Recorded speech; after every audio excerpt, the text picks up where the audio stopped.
மலைப்பூண்டு விலை கடுமையாக வீழ்ச்சியடைந்துள்ளதால் திண்டுக்கல் மாவட்ட விவசாயிகள் கவலை அடைந்துள்ளனர். கொடைக்கானல் மற்றும் அதனை சுற்றியுள்ள மேல்மலை கிராமங்களில் மலைப்பூண்டு பயிரிடப்பட்டு வருகிறது. புவிசார் குறியீடு பெற்ற இந்த மலைப்பூண்டு கடந்த மாதத்தில் கிலோ 400 முதல் 650 ரூபாய் வரை விற்கப்பட்டது.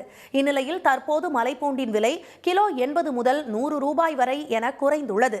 உரிய நேரத்தில் மழை பெய்யாததால் விளைச்சல் குறைந்துவிட்டதாக தெரிவித்த விவசாயிகள் சந்தைகளில் கலப்பட பூண்டுகளின் வரத்து அதிகரித்துள்ளதால் கொடைக்கானல் மலைப்பூண்டின் விலை குறைந்துள்ளதாக கூறினர்.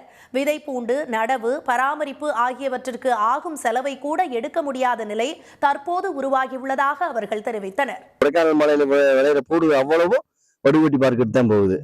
நாங்க விதைப்பூடு மேட்டுப்பாளையத்துல வாங்கிட்டு வருவோம். இப்ப விலை ரொம்ப வீழ்ச்சி ஆகியிருக்கு. அதாவது 80 ரூபா, 70 ரூபா, பொடி பொருளா 70 ரூபா, 80 ரூபா, நல்ல பூண்டை 100 ரூபாய்க்குள்ளதான் போகுது. மலைப்பூண்டின் விலை கடந்த 10 ஆண்டுகளில் இல்லாத அளவிற்கு வீழ்ச்சியை கண்டுள்ளதாக விவசாயிகள் வேதனை தெரிவித்தனர். கொடைக்கானலில் விளையும் மலைப்பூண்டு வடுகப்பட்டி சந்தைக்கு அனுப்பப்படுகிறது. இந்த பூண்டை வாங்க வியாபாரிகள் பெரிய அளவில் ஆர்வம் காட்டாததால் கிடைக்கும் விலைக்கு விற்கும் நிலை உருவாகியுள்ளதாக கொடைக்கானல் விவசாயிகள் தெரிவித்தனர்.